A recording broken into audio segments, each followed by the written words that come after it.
ನೋಡ್ತಾ ಕೂತ್ಬಿಟ್ಟಿರ್ತಾರೆ. ಅವ್ರು ರಾಘವೇಂದ್ರ ಸ್ವಾಮಿಗಳ ಚರಿತ್ರೆ ಓದಾಗಬೇಕು, ಆಮೇಲೆ ರಾಘವೇಂದ್ರ ಗ್ರಂಥಗಳು ಓದಾಗಬೇಕು. ಅದು ಮಕ್ಕಳು ನಾವು ಖುಷಿ ಪಡಬೇಕು ನೋಡಿ, ಯಾಕೆ ನಮಗೆ ಇಂಥ ಮಕ್ಕಳು ನಮಗಿದ್ದಾರೆ.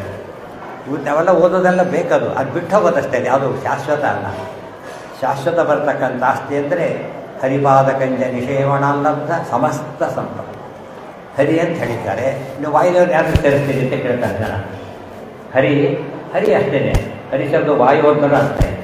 ಅದಕ್ಕೆ ಹರಿಶ್ಚ ಹರಿ ತಯೋ ಅಲ್ಲಿ ಅರ್ಥ ಮಾಡ್ಬೋದು. ಇಬ್ಬರು ಹರಿಗಳಿದ್ದಾರೆ, ಸರ್ವೋತ್ತಮ ಹರಿ ಅವರು, ಜೀವೋತ್ತಮ ಹರಿಯರು.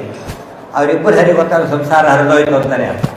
ಸಂಸಾರವನ್ನು ಹರಿದು ಹಾಕಬೇಕಾದ್ರೆ ಇಂಥ ದೊಡ್ಡ ಹರಿವಾಯುಗಳ ಅನುಗ್ರಹ ಬೇಕಾಗಿದೆ. ಆಗ ಅವ್ರು ಹೇಳ್ತಾರೆ, ಪ್ರತ್ಯೇಕ ಯಾಕೆ ಹೇಳಲಿಲ್ಲ ಗೊತ್ತಾ? ಬಿಂಬ ಪ್ರತಿಬಿಂಬ, ಬಿಂಬ ಪ್ರತಿಬಿಂಬ ಇರಲೇಬೇಕು, ಪ್ರತಿಬಿಂಬ ಇರಲೇಬೇಕು, ಆದರೆ ಅಧೀನವಾಗಿರಬೇಕು, ಸದೃಶವಾಗಿರಬೇಕು ಸ್ವಲ್ಪ. ಆದ್ದರಿಂದ ಎಲ್ಲಿ ದೇವರ ಹೆಸರು ಹೇಳಿದ ತಕ್ಷಣ ಮತ್ತೆ ಆಚಾರ್ಯ ಹೇಳಬೇಕಾಗಿಲ್ಲ, ಅಂಡರ್ಸ್ಟುಡ್, ಅವರು ಅಂಡರ್ಸ್ಟುಡ್. ಈ ಅರ್ಥದಲ್ಲಿ ದೇವರನ್ನು ಆರಾಧನೆ ಮಾಡಿದ್ರ ಫಲ ಹೇಗಿದ್ದಾರೆ. ನಮ್ಮ ಮಕ್ಕಳು ಸುಖವಾಗಿರಲಿ, ಬೆಳೀಲಿ. ಆದರೆ ಅರದ ಈ ಕೆಲಸಕ್ಕೆ ಸೇರಬೇಕಾದ್ರೆ ಆಫ್ಟರ್ ರಿಟೈರ್ಮೆಂಟ್ ಯೋಚನೆ ಮಾಡ್ತಾರೆ. First after retirement pensionable job ಆದರೆ ಖುಷಿಯಾಗಿದೆ.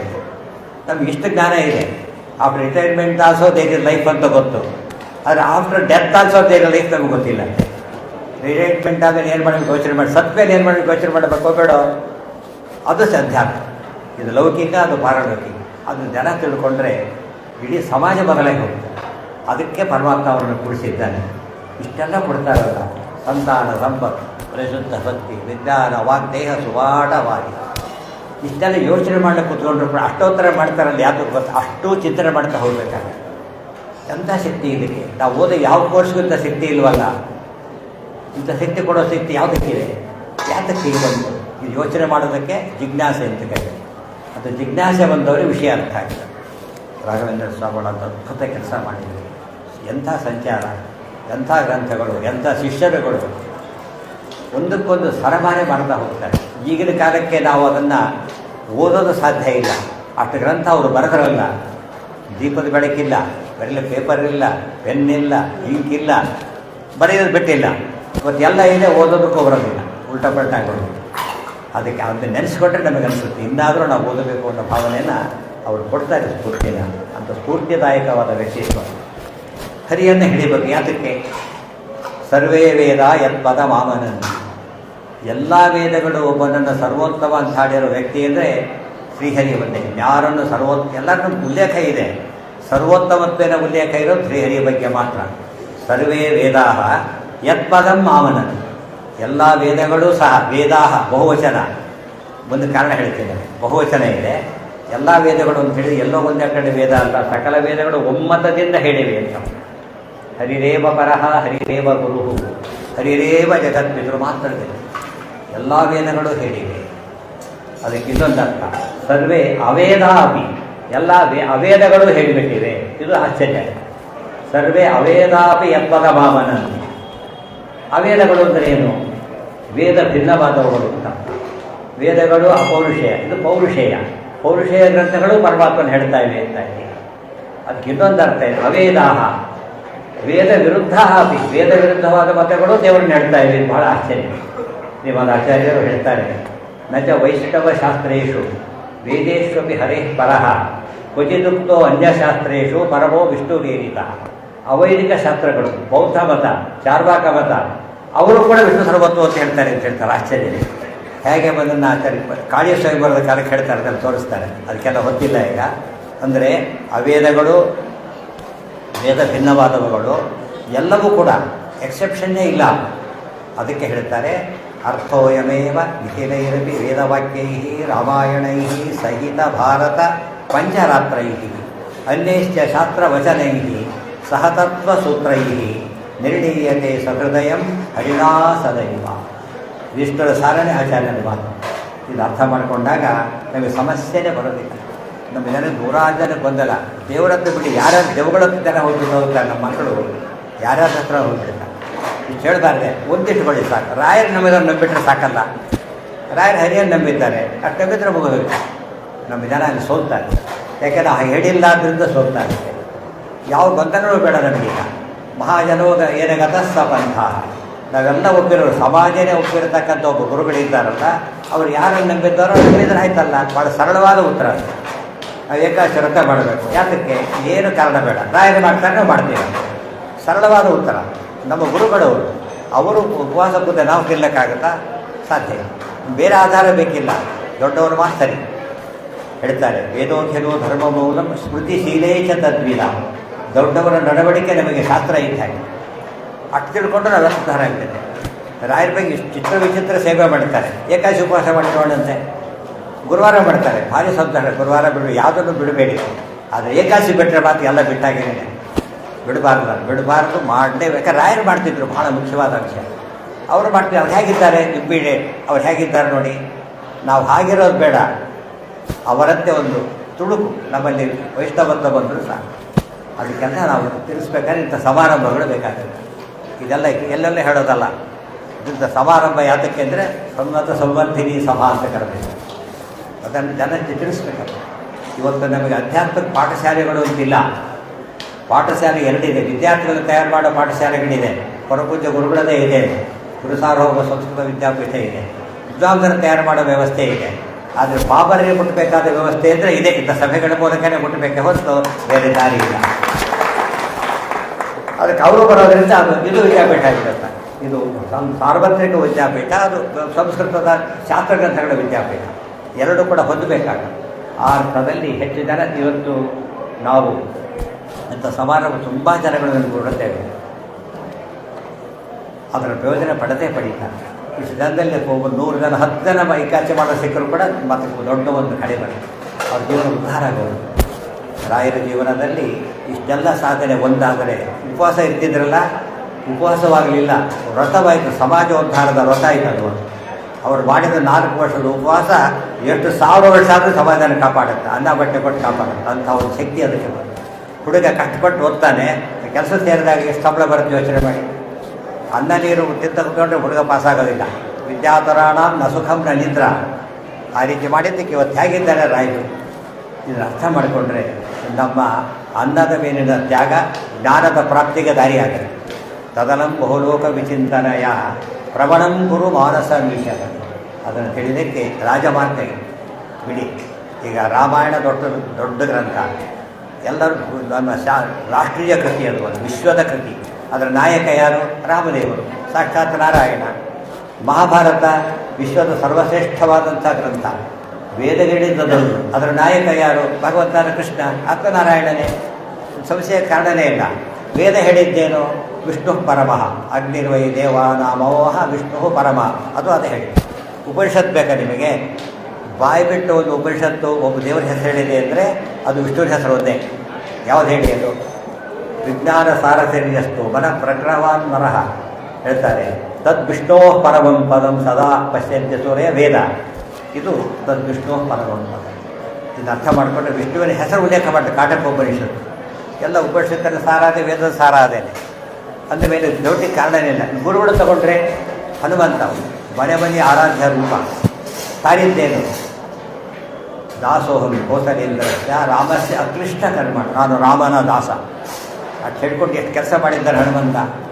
ರಾಮನ ದಾಸ, ಅದಕ್ಕೊಂದು ಹೊಸ ಅರ್ಥ ಇದೆ. ನಾನು ದಾಸ ಅಂತ ಹೇಳ್ಕೊಂಡು. ನಾನು ದಾಸ ಆಗೋದು ಏನು ಹೊಸ ಅರ್ಥ ಇದೆ ಅಂದರೆ, ಹರಿಕಥಾಮೃತಾರ ಓದೋರಿಗೆ ಗೊತ್ತಾಗ್ತದೆ ಏನು ಅರ್ಥ ಇದೆ ಅಂತ. ನಾನು ದಾಸ ಅಂತ ಹೇಳಿದೆ. ದಾಸ ಅಂಥೇಳಿ 100 ರುಜುಗಳಲ್ಲಿ ರುಜುವಿನ ಹೆಸರು ದಾಸ ಅಂತಿದೆ. ನಾನು ರುಜುದೇವತೆ ಅಂತ ಅರ್ಥ. ನಾನು ಯಾವುದೇ ದಾಸ ಅಲ್ಲ, ನಾನು ರಾಮನ ದಾಸ. ರಾಮ ಸರ್ವೋತ್ತಮ, ಆತನ ದಾಸ ಅಂದರೆ ನಾನು ರುಜು ಅಂತ ಅರ್ಥ ಬಂದಿದ್ದೆ. ಇದು ಅರ್ಥ ಮಾಡಿಕೊಂಡ್ರೆ ದಾಸೋಹಂ ಕೋಸಲೇಂದ್ರಸ್ಯ ರಾಮಸ್ಯ ಅಕ್ಲಿಷ್ಟ ಕರ್ಮಣ. ಅದು ಇನ್ನೊಂದು ಭಾಳ ಸ್ವಾರಸ್ಯವಾದ ಅರ್ಥ ಇದೆ. ದಾಸ ಶಬ್ದಕ್ಕೆ ಏನು ಗೊತ್ತಾ ಅರ್ಥ? 37 ಅಂತ ಅರ್ಥ. ದಾ 3ನೇದು, ಸ 7ನೇದು, 37 ಅಂತ ಅರ್ಥ. ಅದಕ್ಕೇನು ಗೊತ್ತಾ ಅರ್ಥ? 37 ಗ್ರಂಥ ಬರೆಯೋನು ಮಧ್ವಾಚಾರ್ಯರಾಗಿ ನಾನೇ ಅಂತ ಅರ್ಥ. 37 ಗ್ರಂಥ ಬರೆಯೋನು ನಾನೇನೆ. ಅದೇ ನಿಜವಾಗಲೂ ಕೂಡ ರಾಮದೇವರು ವೈಕುಂಠಕ್ಕೆ ಹೋಗುವಂತೆ ಹೇಳ್ತಾರೆ. ಹನುಮಂತ ನೀರು ಮಾತ್ರ ಬರಬೇಡ ಅಂತ ಹೇಳ್ತಾರೆ. ಎಲ್ಲರೂ ಕರ್ಕೊಳ್ಳೋದು, ನೀರು ಮಾತ್ರ ಬರೋ ಹಾಗಿಲ್ಲ. ಯಾತಕ್ಕೆ ಗೊತ್ತಾ? ಎಲ್ಲರೂ ಕರ್ಕೊಂಡ್ಬರ್ಬೇಕಲ್ಲ, ಇರಬೇಕು ಅಂತ ಹೇಳ್ತಾರೆ. ನೀನು ಬಂದರೆ ಯಾರು ಬರಲಿಕ್ಕಾಗಲ್ಲ. ಇನ್ನೇನು ದೊಡ್ಡ ತಪಸ್ಸು ಮಾಡಬೇಕಾಗಿದೆ, ನೀ ಇರಬೇಕು. ಯಾವ ತಪಸ್ಸು ಇದೆ? ದೊಡ್ಡ ಸರೋವರ ಬರಿಬೇಕು, ಬದ್ಧಾಚಾರ್ಯ ಹುಟ್ಟಬೇಕು. ಈ ಬದ್ಧಾಚಾರ್ಯ ಮಹಿಮೇನ ರಾಯರು ರಾತ್ರಿ ಸಂಕಲ್ಪ ಗದ್ದೆ ಓದಬೇಕು. Part A, part B. Part A ಪೂರ್ತಿ ವಾಯುಜೀವೋತ್ತಮತ್ವ, ಪಾರ್ಟ್ ಬಿ ಪೂರ್ತಿ ವಿಷ್ಣು ಸರ್ವೋತ್ತಮ. ಪ್ರಾತಃ ಸಂಕಲ್ಪ ಗದ್ಯ ಹೆಸರೇ ಇಟ್ಟಿದ್ದಾರೆ. ಪ್ರಾತಃ ಅಂದರೆ ವಾಯುದೇವರು, ಸಂಕಲ್ಪ ಅಂದರೆ ವಿಷ್ಣು, ಹರಿವಾಯು ಗದ್ಯ ಅಂತ ಹೆಸರು ಅಷ್ಟೇ. ಪ್ರಾತಃ ಅಂತ ವಾಯುದೇವರ ಹೆಸರು. ಯಾರು ತಮ್ಮ ಆರಾಧನೆ ಮಾಡ್ತಾರೆ, ಗ್ರಂಥ ಓದ್ತಾರೆ, ಒಳಗೆ ಪ್ರವೇಶ ಮಾಡ್ತಾರೆ ಅಂತ ಅದಕ್ಕೆ ಪ್ರಾತಃ ಅಂತ ಹೆಸರು. ಅವರೇ ಹೇಳಿದ ಅರ್ಥ ಅದು. ಸಂಕಲ್ಪ ಬಿಡಿ, ಸಂಕಲ್ಪ ಏತಿ ಸಂಕಲ್ಪ ನಾರಾಯಣ. ಈ ಅರ್ಥದಲ್ಲಿ ಹರಿವಾಯುಗಳ ಗದ್ಯ. ಎಷ್ಟು 2 ಪುಟ ಇದೆ, ಸುಖವಾಗಿ ಓದ್ಬೋದು. 2-3 ಪುಟದೊಳಗೆ ನಾವು ಸುಮ್ಮನೆ ಕಷ್ಟಪಡ್ತೇವೆ. ಊಟ ಎಷ್ಟು ಅನುಗ್ರಹ ಮಾಡಿದ್ದಾರೆ ಗೊತ್ತು ಅವರೆಲ್ಲ ಕೂಡ. ಕೆಲವರಿದ್ದಾರೆ ಯಾವುದು ಬರದೇ ಇರೋದೆಲ್ಲ ಗೊತ್ತಾಗಲ್ಲ ನಮಗೆ. ರಾಯರು ಅವರ ರೂಪವನ್ಯದಿವ ಧನ್ಯಮಾತ್ಮನಃ. ಆಚಾರ್ಯರ ಮತ್ತೊಂದು ರೂಪ ಸರ್ವಮೂಲ ಹೇಗೋ, ರಾಯರ ಪರಿಪಾಲನಾದಿಗಳೆಲ್ಲ ಅವರ ಇನ್ನೊಂದು ರೂಪ ಇದ್ದಾಗಲೇ. ಛಲ ಬೃಂದಾವನ ಇನ್ನೂ ಕರೆಯೋದಾದರೆ ಛಲ ಪ್ರತಿಭೆಗಳು ಇನ್ನೂ ದೊಡ್ಡದಾಗಿರ್ತಕ್ಕಂಥ ಹಿರಿಮೆ. ಅದೆಲ್ಲ ತಿಳ್ಕೊಳ್ಳೋದಕ್ಕೆ ವೇದಿಕೆಗಳು ಅಂದರೆ ಇದೆ. ಇಲ್ಲಿ ವ್ಯಾಸರಾಜರ ಸನ್ನಿಧಾನ ಬಂದಿದೆ. ಇವತ್ತು ಕೂಡ ಬೋಧೇಂದ್ರ ತೀರ್ಥಪಾದರು ನಾಮದ ಪ್ರಾಣ ಪ್ರತಿಷ್ಠಾಪಿತರಾಗಿದ್ದಾರೆ. ಅಂದಮೇಲೆ ರಾಯರ ಹಿರಿಮೆಯನ್ನು ಅರ್ಥ ಮಾಡ್ಕೊಳ್ಳೋದಕ್ಕೆ ಒಳ್ಳೆಯ ಅವಕಾಶ ನಮಗೆ ಸಿಕ್ಕಿದೆ. ವಾಜರಾಜ ಸ್ವಾಮಿಗಳಂಥ ಜ್ಞಾನಿಗಳು ಬಂದಂಥ ಸ್ಥಳ ಇದು. ಅವರು ಪ್ರತಿಷ್ಠಾಪನೆ ಗಂಗಾಧರ ಇಲ್ಲೇ ಇದ್ದಾರೆ, ರುದ್ರದೇವರು ಇದ್ದಾರೆ. ಆ ದಿವಸಕ್ಕೆ ತುಂಬ ಅಪರೂಪ. ಸೋದಿಯಲ್ಲಿದೆ ಅವರು ಪ್ರತಿಷ್ಠಾಪನೆ ಮಾಡಿರೋದು. ಇಲ್ಲೊಂದು ಕಡೆ ಇದೆ, ಧರ್ಮಸ್ಥಳದಲ್ಲಿ ಮಾಡಿದ ಎಲ್ಲರಿಗೂ ಪ್ರಸಿದ್ಧಿ ಗೊತ್ತಿದೆ. ಅಂದಮೇಲೆ ಅವರು ಎಂಥ ವೀರ ವೈಷ್ಣವರನ್ನು ಪ್ರತಿಷ್ಠಾಪನೆ ಮಾಡೋ ಮೂಲಕವಾಗಿ ಇವೆಲ್ಲ ನಡೆದಿದ್ದು ಹಿಂದೆ. ಅವರೆಲ್ಲ ಹಾಗೆ ಮಾಡಿದರು ಅಂತ ಇವತ್ತು ನಾವಿಲ್ಲಿ ಕೂಡಕ್ಕೆ ಸಾಧ್ಯವಾಗಿದೆ. ಸ್ವಾಮಿಗಳು ಪೂಜೆ ನೋಡೋದು ಸಾಧ್ಯವಾಗಿದೆ, ನಾವೊಂದು ನೋಡೋಕ್ಕೆ ಸಾಧ್ಯವಾಗಿದೆ ಅಂತ. ಅವ್ರ ಜ್ಞಾನಿಗಳು ಏನು ಮಾಡಿದ್ರು ಮುಂದೆ ಅರ್ಥ ಇರ್ತದೆ. ಆಗ ಮುಂದೆ ನಿರಂತರ ನಡೀತಾ ಹೋಗ್ಬೇಕಂತಿದೆ. ನಿಮಗೆ ಗೊತ್ತಿರಬೇಕು, ನಾನು ಮೊದಲೇ ಒಂದು ಉಪನ್ಯಾಸ ಕೇಳಿದ್ದು ಈ ಊರೊಳಗೆ. ಸಣ್ಣ ಹುಡುಗಾಗಿದ್ದಾಗ ಸ್ಕೂಲ್ ಹೈಸ್ಕೂಲ್ಗೆಲ್ಲ ಓದ್ತಿರ್ಬೇಕಾದ್ರೆ ಈ ಊರಿಗೆ ಪುಸ್ತಕ ಬರ್ತಿದ್ದು ನೆನಪಾಗತ್ತಾಗ. ಇಲ್ಲೇ ಪಾಠ ಎಲ್ಲ ನಡೀತಾ ಇರ್ತಿದ್ದೆ. ಏನೂ ಇರಲಿಲ್ಲ, ವೇದಿಕೆಗಳಲ್ಲಿ ಆಗ್ತಿದ್ದರು. ಕೂತ್ಕೊಂಡು ಮುಂದೆ ದೂರ ಕೇಳ್ಬಿಟ್ಟು ನಮ್ಮ ಸಣ್ಣ ದೂರ ಕಳಿಸ್ಬಿಡ್ತಾ ಇದ್ರು. ದೂರ ಕೂತ್ಕೊಂಡು ಕೇಳೋದಾಯ. ನನಗೆ ಉಪನಯನಾಗಿದ್ದು ಈ ಊರಲ್ಲೇ, ಇದೇ ಸನ್ನಿಧಾನದಲ್ಲೇ ಉಪನ್ಯಾಸ, ಸನ್ನಿಧಾನದಲ್ಲೇ ಉಪನ್ಯಾಸ. ಇನ್ನೊಂದು ವಿಷಯ ಗೊತ್ತಿಲ್ಲ, ನಾನು ಉಪನ್ಯಾಸ ಮೊದಲು ಮಾಡ್ತಾ ಇದ್ದೆ. ಆದರೆ ಒಂದು ಸಾರ್ವಜನಿಕ ವೇದಿಕೆಯಲ್ಲಿ ಉಪನ್ಯಾಸ ಮಾಡಿದ ಫಸ್ಟ್ ಟೈಮ್ ಅಂದರೆ ಇಲ್ಲೇ ಸನ್ನಿಧಾನದಲ್ಲೇ. ಇದೆಲ್ಲ ಅದು ಅನುಗ್ರಹ ಇದೆ ಅಂತ ಹೇಳೋದಕ್ಕೆ ನಾನು ಅನುಭವವೇ ಸಾಕ್ಷಿ ಅಂತ ಹೇಳೋದಕ್ಕೆ ಮಾತಾಡ್ತೇನೆ. ಜೀವನದಲ್ಲಿ ಮಾಡದೇವರು ಎಷ್ಟು ಅನುಗ್ರಹ ಮಾಡ್ತಾರೆ, ಇರ್ತಾರೆ. ಊರಲ್ಲಿ ಹೇಗೆ ರಾಯರು ಎಲ್ಲರಿಗೂ ಮನೆ ಮಾತಾಡ್ತಿದ್ದಾರೋ ಹಾಗೆ ಇದೆ ಪ್ರಾಣದೇವರು ಎಲ್ಲ ವರ್ಗಕ್ಕೂ ಆರಾಧ್ಯರಾಗಿ ಪ್ರತಿಯೊಂದು ಕಡೆ. ಮಧ್ವ ಸಿದ್ಧಾಂತದ ನಿಜವಾದ ಹಿರಿಮೆ ಅಂದರೆ ಅದೇ. ಜಾತ್ಯತೀತವಾದ ಸರ್ವ ಸಮ್ಮತವಾದ ಸರ್ವಾನುಭವಕ್ಕೆ ಬರತಕ್ಕಂಥ ಕೃತಿ ಅಂತ ಹೇಳಿದರೆ ಮಧ್ವ ಸಿದ್ಧಾಂತ ಮಹಾಕಾರಣವನ್ನು ತಿಳಿಸಲಿಕ್ಕೆ ನಾವು ಬರಲಿ. ಮುಂದೆ ನಾವು ಪುರಾಣಗಳಿಗೆ ಬಂದರೆ ಭಾಗವತ ಪುರಾಣ ಎಲ್ಲರೂ ಕೇಳಿಬಿಟ್ಟಿದ್ದಾರೆ. ಹೆಸರು ಹೇಳುತ್ತೆ, ಭಾಗವತ ಪುರಾಣದೆಲ್ಲ ಕೃಷ್ಣನ ಮಹಿಮೆ. ಪುರಾಣ ರಾಜ ಅದು ಒಂದು ಹೇಳಿದ್ರೆ ಎಲ್ಲ ಪುರಾಣ ಅದೇ ಹೇಳುತ್ತೆ ಅಂತ ಅರ್ಥ ಹೇಳ್ತಾರೆ. ರಾಜಂತೆ ತಾವದನ್ಯಾನಿ ಪುರಾಣಾನಿ ತಥಾಂಗಣೆ ಯಾವನ್ನ ದೃಶ್ಯತೆ ಸಾಕ್ಷಾತ್ ಶ್ರೀಮದ್ ಭಾಗವತಂ ತಾವು. ಪುರಾಣ ರಾಜ ಅಂದೇ ಸಿದ್ಧ ಕೊನೆ ಪುರಾಣ ಬರೆದಿದ್ದಾದ್ರೆ ಈ ಅರ್ಥದಲ್ಲೂ ಕೂಡ ಎಲ್ಲ ಪುರಾಣಗಳು ಬಿಟ್ಟು ಬರುತ್ತೆ. ಎಲ್ಲ ಸ್ಮೃತಿಗಳು ಕೂಡ ಪ್ರಮಾಣಾನ್ಯವ ಮನ್ಮಾದ್ಯಾಹ ಹೃದಯೋಗಿ ಅನುಭವ ಅವು ವಿಷ್ಣುವನ್ನೇ ಹೇಳೋದು. ಎಲ್ಲ ಜ್ಞಾನಿಗಳು ಹೇಳೋದು ವಿಷ್ಣುವನ್ನೇ. ಕರೆಕ್ಟ್ ಆಗ್ತದೆ. ಅವರು ಬ್ರಾಹ್ಮಣರೆಲ್ಲ ಅವ್ರು ಹೇಳಿದ್ದು ಕೂಡ ತೊರೆದು ಜೀವಿಸಬಹುದೇ ಹರಿಣಿಂದ ಶರಣಗಳು. ಎಲ್ಲ ದಾಸಾಹಿತ್ಯ ಪೂರ್ತಿ ವಿಷ್ಣು ಸರ್ವೋತ್ತಮ ಬಂದರೆ ಇಷ್ಟೆಲ್ಲ ನೋಡಿ ಇನ್ನೇ ಸಂದೇಹ ಮಾಡಬೇಕು ನಮಗೀಗ. ಬಿಡಿ ಬಿಡಿ ಸಂದೇಹ ಕೊಡವಿ ಜನರಲ್ಲ. ಏನಂತ ಒಡೆಯರೊಬ್ಬನೇ ಜಗಕ್ಕೆ ರಂಗವಿಠಲ, ಒಡೆಯರೊಬ್ಬನೇ ಜಗಕ್ಕೆ ರಂಗವಿಠಲ. ಇವೆಲ್ಲ ಮಾತು ನಾವು ಓದ್ತಿರಬೇಕು, ಕೇಳ್ತಿರಬೇಕು, ಮಕ್ಕಳಿಗೆ ಹೇಳಬೇಕು. ಮುಖ್ಯವಾಗಿ ಅವರು ಕರ್ಕೊಂಡು ಬರಬೇಕು. ನೋಡಿ, ಹೆಚ್ಚು ಜನ ಮಕ್ಕಳು ತುಂಬ ಕಡಿಮೆ ಬಂದಿರೋದು. ಅದರ ಸಂಸ್ಕಾರ ಬರೋದಿಲ್ಲ. ಮಕ್ಕಳ ಮಗುನ ಕರ್ಕೊಂಡು ಬನ್ನಿ, ಇಲ್ಲಿ ಓಡಾಡಿದ ಪುಣ್ಯ ನಾಳೆ ಕಾಪಾಡುತ್ತವರು. ವ್ಯಾಕ್ಸಿನ್ ತೊಗೊಂಡು ಯಾರಿಗೆ ಗೊತ್ತು, ಏನು ಗೊತ್ತಿತ್ತು ಯಾರಿಗೆ ಬರೋದು? ಕೋಶಿಡೋ ಕೋವಿಡ್ ಯಾರಿಗೆ ಗೊತ್ತಾಗಲ್ಲ. ಕೋವ್ಯಾಕ್ಸಿನ್ ಹೋಗಿ ವ್ಯಾಕ್ಸಿನ್ ತೊಗೊಂಡಿದ್ದೇವೆ, ನಮಗೆ ರೋಗ ಬರಲ್ಲ ಅಂತ ಓಡಾಡ್ತಾ ಇಲ್ಲ. ಈಗ ನಾವು ಇಲ್ಲಿ ಹುಡುಕುಂಟೆದೇವರಿಗೆ ಹೋಗಿ ಬಂದಿದ್ದೇವೆ, ನಮಗೆ ರೋಗ ಬರೋದಿಲ್ಲ ಅಂತ ಹೆಮ್ಮೆಯಿಂದ ಓಡಾಡ್ಕೊಂಡು ನಿಜವಾಗಿರ್ತೇವೆ. ಮಕ್ಕಳಿಗೆ ವ್ಯಾಕ್ಸಿನ್ ಕೊಡಿಸಿ ಏನು ಗೊತ್ತು ಮಕ್ಕಳಿಗೆಲ್ಲ ಉಪಯೋಗ ಆಯ್ತಾ ಇಲ್ಲ. ಅದು ಮಕ್ಕಳು ಕಡಿಮೆ ಕೂಡಿಸೋದು ಕೇಳಿ ಆ ಮಕ್ಕಳಿಗೆ ಸಂಸ್ಕಾರ ಬರುತ್ತೆ. ಜೊತೆಗೆ ಎಲ್ಲರೂ ಬರಬೇಕು, ಎಲ್ಲರೂ ಕೇಳಬೇಕು, ಹೆಂಗಸರು ಮಕ್ಕಳು ಎಲ್ಲರೂ ಕೇಳಬೇಕು. ನಮ್ಮ ಜೀವನ ಉದ್ಧಾರವಾಗ್ತದಾಗ ಇವತ್ತು ನಮ್ಮ ದೊಡ್ಡ ಭಾಗ್ಯ, ಪರಮುಖ್ಯ.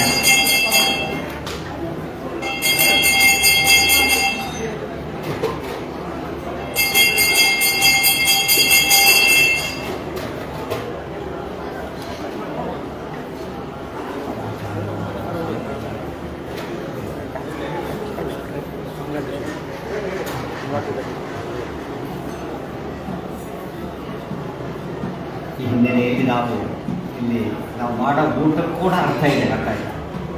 ಎಲ್ಲೋ ತಿಂತಾನೆ ಆ ಊಟಕ್ಕೂ ನಾಶ ಮಾಡೋ ಶಕ್ತಿ ಇದೆ. ಇಲ್ಲಿ ಊಟ ಮಾಡ್ತಾರೆ ಉದ್ಧಾರ ಮಾಡೋ ಶಕ್ತಿ ಇದೆ. ಎಲ್ಲೋ ತಿಂದರೆ ಕಂಡ ಕೂಳನ್ನು ತಿಂದು ಒಳಗಡೆಗೆ ಬೇಡ ಅಂತ ಹೇಳ್ತಾರೆ. ಕಂಡ ಕೂಳನ್ನು ತಿನ್ನಬಾರದು. ನಿಜವಾದ ಅರ್ಥದಲ್ಲಿ